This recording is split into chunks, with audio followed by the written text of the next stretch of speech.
没吃过比这边种的更好的香菇。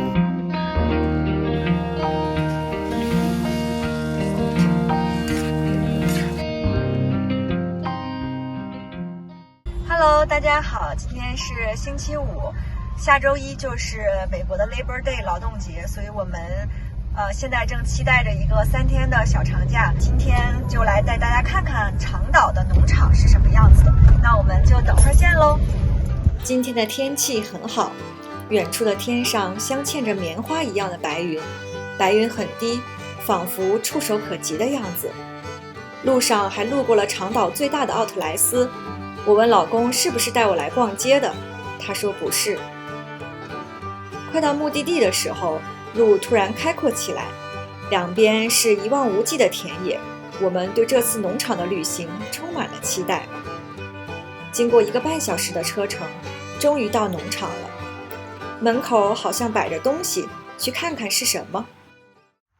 哦，这个是他们自己种的西红柿 ，organic。tomatoes， 路过的人如果想拿的话，然后把钱呢直接放在这个信箱里就可以了。这个看起来应该是1包有10刀，这个是菇。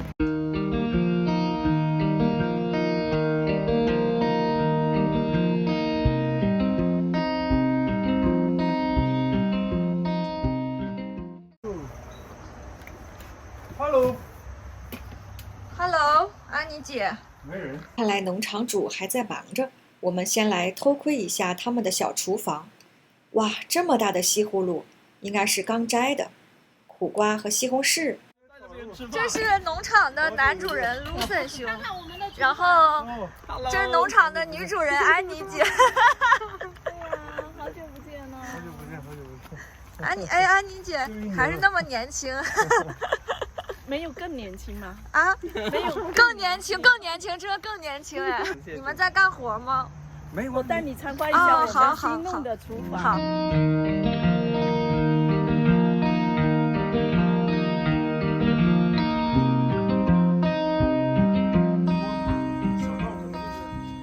哎，今天晚上我们就在这里煮姜母鸭吃。这个石头，然后这个铁桶，铁桶就是油桶。哦，你看这边还有高的一个，哦，高的。对。哦，总共有3个铁桶。它那个就是说有的个头高哈，那锅就放在上面，这个炒很快嘛。哇。对，我们可以弄个10几20个，我们准备把农家乐给它做起。由于正值中午，光线太强，我们便先坐下来聊了一聊。让我们来看看农场的小主人翁们。这是露露，据说小的时候她就不怕生，天天跟在安妮姐身边，所以她有随地行走的特权。这是露露的孩子们，你知道吗？这个是我们自己家那个鸡，孵蛋鸡孵出来的。他的爸爸被那个软控应该给吃了。软控吃鸡呀？他那个就是说这个，你看他会喝这个。它那个鸡它那个不单单只是喝水而已。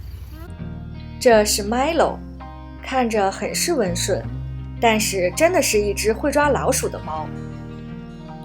它好像有点怕生呢。这是 Mia，Milo 的妹妹。Mia， 咦，她。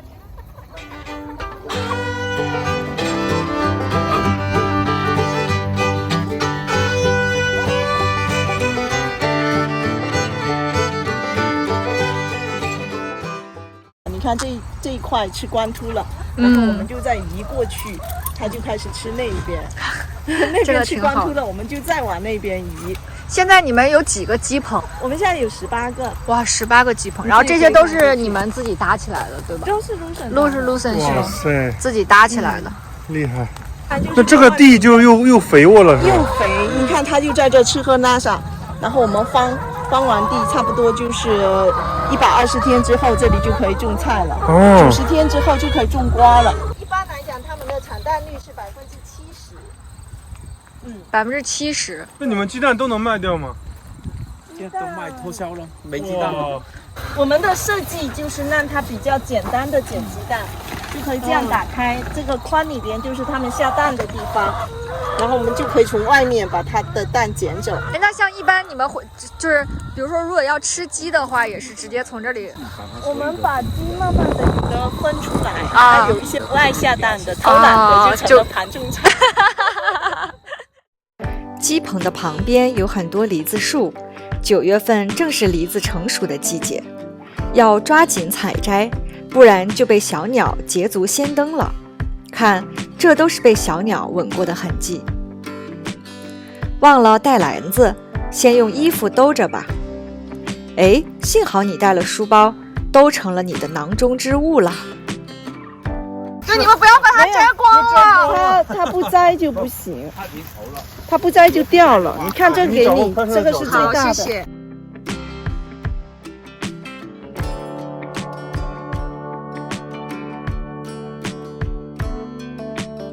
说动物还特别爱吃我们这个有机农场的那个。之前好像是有鹿什么的，对，很多鹿，把你们这边种的都吃掉了。他们都会越过其他的不是做有机的，然后来到我们这里，统统吃掉，比他都不吃。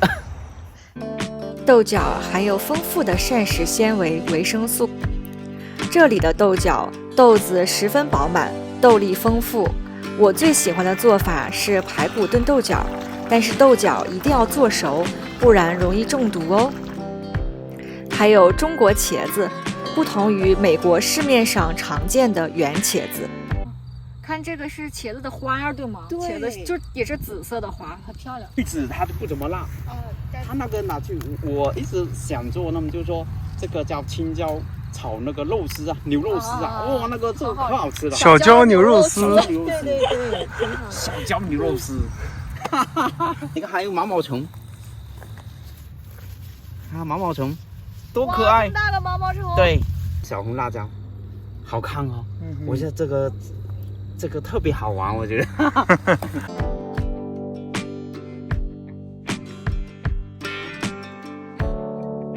接下来我们还参观了蔬菜大棚，里面有西瓜、西葫芦、南瓜和西红柿，还参观了香菇大棚，有香菇和蚝菇。大棚采用双层的建造，更方便有效地调整棚内的温度和湿度，给菇类提供最好的生长环境。摘一些带回家吧。几年前，有个小女孩在一次机缘巧合的来农场参观之后，便爱上了这片土地。她租下了其中一小块地，种了很多向日葵和金盏花。她的爸爸为她在旁边盖了一个黄色的小房子和一个小风车。经过用心的经营，土地也回馈了她。向阳而生的向日葵给人带来无限的阳光和希望。那你们对这个农场以后的展望有哪些？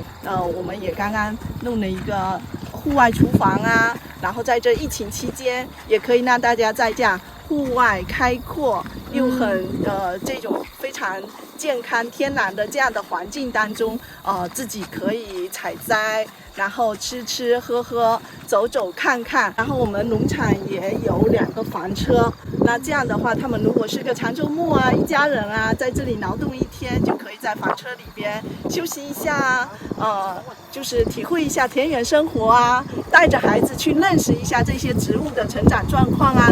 我们这边有水有电，很大的 power， 特别是很大的 power 的电，有3项电，露天电要在这个地方开始，对吧？然后大家就可以把车给它停在这里，坐在车里面就可以看。你忍住嘴说，我们知道你们以前其实是艺术家嘛，转行开始做农场了。我们都说这个隔行如隔山，遇到的一个最大的困难是什么？跨行业跨太大了。然后呢，就是我们当初有很大的一个问题，就是说什么时候开始种，这个是怎么种，它大概是什么时候就是收成，会长成什么样子，我们不知道，什么时候施肥我们也不知道。特别逗，我们刚开始耕地的时候，那个地更不直嘛，我们老公因为学艺术的，他就会觉得以艺术的眼光来看，这弯弯曲曲的很美。然后结果呢，我们开始就是耕地耕完，我们要铺黑膜，然后要铺那个水管，这个弯弯曲曲的特别难 match， 所以那个水管就老是破，老是漏，就极大的影响那个收成。就是每一天。我其实日出而作，日落而息是特别好的，但是只有我们家最初的时候是点着头灯在干农活的。最大的改变就是让我们去学习，不是按照自己的喜欢或者自己感觉去做事情，真的是需要去知道说架设函数都有它的规律，好像这个规律是我觉得是神所给的，然后按照这样神所给的这个规律去做的时候，去种的时候，我觉得我们收获的是真的是非常让人惊奇的这种 taste 非常好。最后，我们以一顿丰盛的晚餐结束了今天的农场之旅。生火、烧柴、田园、农庄，忙碌时早晚耕作，悠闲时伴着诗和远方。城市使我们隔离，然而自然却使我们重聚。这里的农家小厨房已经招待了很多向往自然的人们，感恩今天也可以留下我们的欢声笑语。谢谢农场主热情的招待与分享。患难生忍耐，忍耐生老练，老练生盼望。希望你们的温度可以温暖更多来到这里的人们。